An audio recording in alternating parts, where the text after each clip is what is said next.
Pada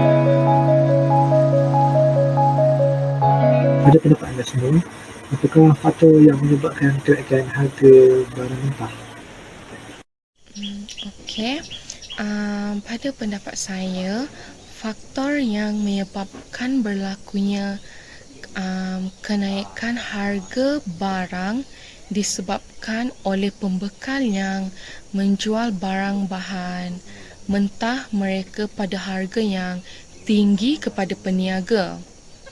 Oleh itu, untuk mendapatkan kembali pulangan modal dan untung, mm,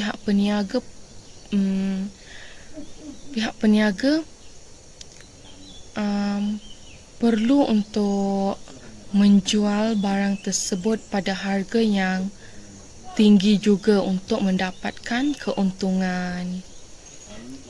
Bagi pendapat saya pula, faktor yang menyebabkan berlakunya kenaikan harga barang ialah peniaga barang mentah penjual seperti penjual ayam, daging, ikan. Mereka ingin mengambil kesempatan ke atas pengguna dan pembeli, terutama pada masa COVID ini. Ini berlaku kerana untuk mendapatkan bekalan bahan-bahan mentah agak sukar.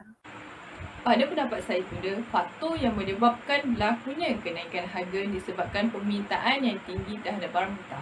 Ianya akan menyebabkan pihak pengeluaran akan menaikkan harga barang mentah tersebut. Okey, soalan seterusnya.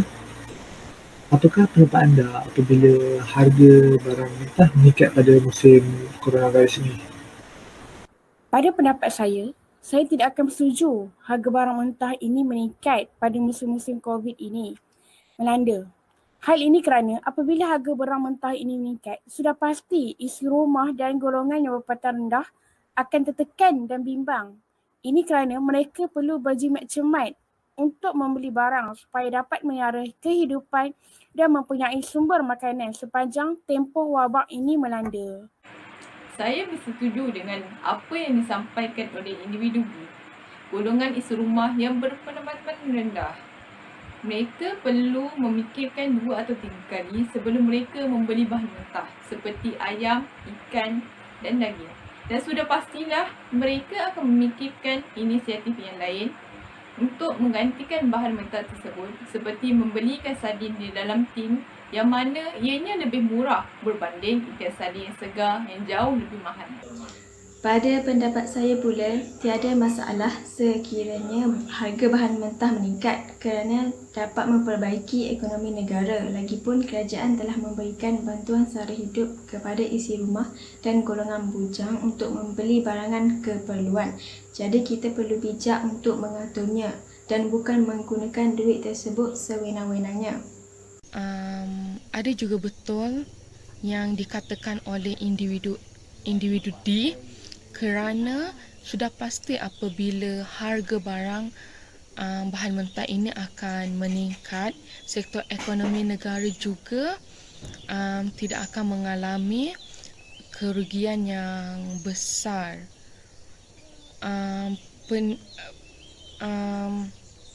Peniaga bahan mentah juga dapat dibantu kerana pendapatan mereka juga akan meningkat. Kemudian sudah pasti bantuan yang diberikan oleh kerajaan semestinya cukup untuk membantu rakyatnya membeli barang mentah dan juga barang keperluan mereka semasa wabak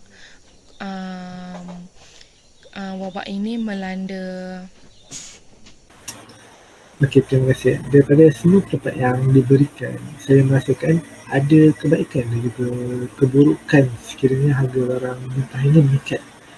Tapi dia ada kesan yang akan dihadapi oleh peniaga kedai makan apabila harga barang mentah ini meningkat. Apakah kesannya? Sudah pastilah peniaga kedai makan akan mengalami kesukaran sekiranya harga barang mentah meningkat kerana mereka perlu menaikkan harga barang mereka yang dijual.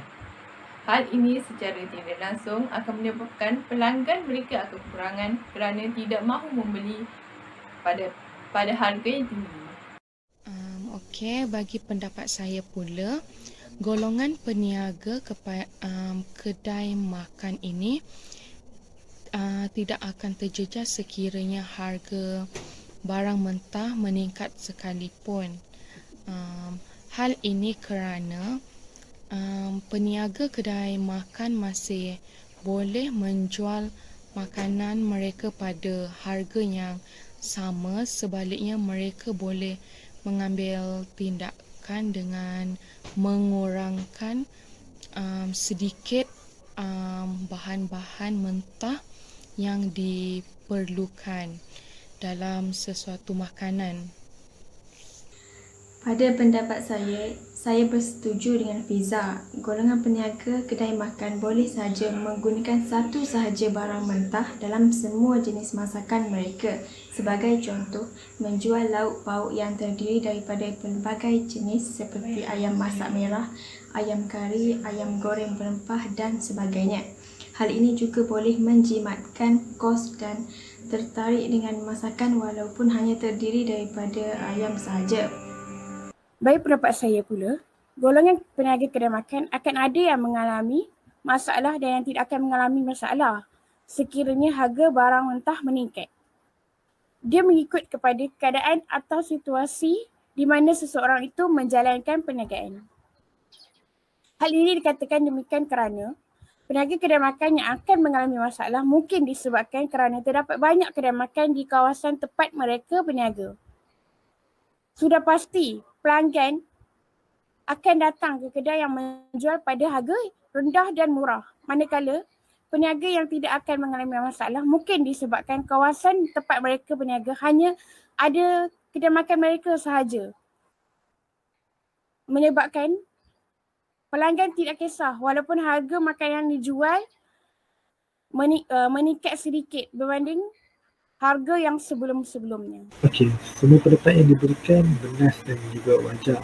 Bila difikirkan oleh itu, saya ingin bertanyakan, apakah anda rasakan yang pihak berkuasa akan mengambil tindakan sekiranya ramai masyarakat yang tidak setuju sekiranya harga barang mentah meningkat? Bagi pendapat saya, sudah pasti pihak berkuasa akan mengambil tindakan sekiranya ramai masyarakat yang membuat aduan dan menunjukkan kemarahan mereka. Okey. Saya juga setuju pihak berkuasa tentu akan mengambil tindakan kepada mereka yang menaikkan harga barang mentah sesuka hati tanpa mengikut ketetapan yang telah disediakan. Semestinya pihak berkuasa akan memainkan peranannya dalam penetapan harga supaya pembeli tidak ditindas dan peniaga juga mendapat sumber pendapatan walaupun pada musim-musim COVID melanda negara. Sekiranya terdapat sebarang kemusykilan, sudah pasti pihak Kementerian Perdagangan Dalam Negeri dan Haiwan Pengguna akan turun padang dan melihat sendiri masalah peningkatan harga barang ini kerana ia merupakan harga barang kawalan di bawah kendalian mereka. Ya, saya setuju yang pihak berkuasa terutamanya KPDN, HEP pasti akan mengambil tindakan kepada mereka serta memberikan denda atau saman kepada mereka yang tidak mengikut ketetapan harga yang dikeluarkan oleh pihak mereka. Oleh itu, sudah pasti masing-masing sama ada pengguna atau pembeli akan dapat kebaikan daripada. Okey, kesimpulan yang boleh saya buat adalah daripada apa yang kalian bincangkan, saya dapat menyimpulkan bahawa terdapat kebaikan dan juga keburukannya tentang isu kenaikan harga barang pada musim COVID ni. Okey, ini kerana terdapat faktor-faktor yang harus dititik beratkan dalam peningkatan harga bahan mentah ni. Dalam situasi pandemik yang sedang berlaku sekarang ni, pihak berkuasa khususnya sudah pasti akan memainkan peranan penting dalam mengawal kenaikan harga barang ini. Mereka akan mengawal kenaikan dan penurunan harga ini yang mana akan memberi kebaikan juga kepada pembeli dan juga penjual. Hal ini juga boleh dilakukan bagi mengelakkan berlakunya bekalan bahan mentah yang berlebihan tetapi permintaan sedikit Begitu juga sebaliknya. Okey, sekian. Terima kasih.